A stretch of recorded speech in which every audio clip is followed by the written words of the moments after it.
A street hawker এই প্যারাগ্রাফটি ষষ্ঠ থেকে দশম শ্রেণীর শিক্ষার্থীদের জন্য। শুরু থেকে শেষ পর্যন্ত সুন্দর মতো সাজিয়ে গুছিয়ে লিখতে পারলে 10-এ 10 দিতে যে কোনো শিক্ষক বাধ্য। ভিডিওটি শেষ অবধি দেখার জন্য সবিনয় অনুরোধ করছি।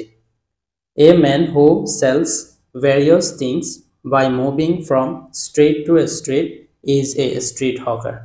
Various শব্দের অর্থ হচ্ছে বিভিন্ন প্রকার। একজন ব্যক্তি যে রাস্তায় রাস্তায় ঘুরে বিভিন্ন প্রকার জিনিস বিক্রি করে তাকে বলা হয় ফেরিওয়ালা। He is a self-employed person.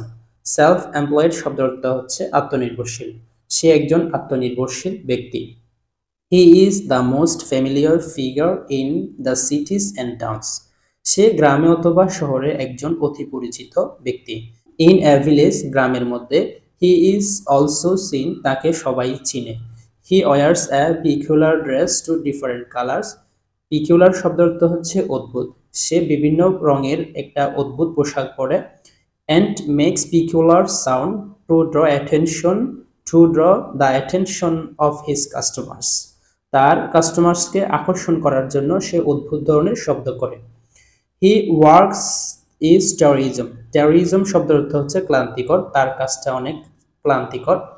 He carries his materials on head, sometimes in a hand, sometimes in a bag, and sometimes in a small handcart. Materials অর্থ হচ্ছে জিনিসপত্র, হ্যান্ডকার্ট অর্থ হচ্ছে হাতের ঠেলা গাড়ি। সে তার জিনিসপত্র অনেক সময় মাথায়, অনেক সময় হাতে, অনেক সময় ব্যাগে এবং অনেক সময় হাতের ঠেলা গাড়িতে বহন করে। He generally buys his goods at a cheaper rate. সে তার জিনিসপত্র সচরাচর কম দামে ক্রয় করে and sells them at a good profit, এবং তাদেরকে ভালো দামে বিক্রি করে। His articles are mainly attractive to the women and children. Attractive অর্থ হচ্ছে আকর্ষণীয়, তার জিনিসপত্র আকর্ষণীয় প্রধানত শিশু এবং মহিলাদের ক্ষেত্রে। Although যদিও he works hard, যদিও সে কঠোর পরিশ্রম করে, his life is miserable. Miserable অর্থ হচ্ছে দুঃখ কষ্টের, তার জীবনটা অনেক দুঃখ কষ্টের।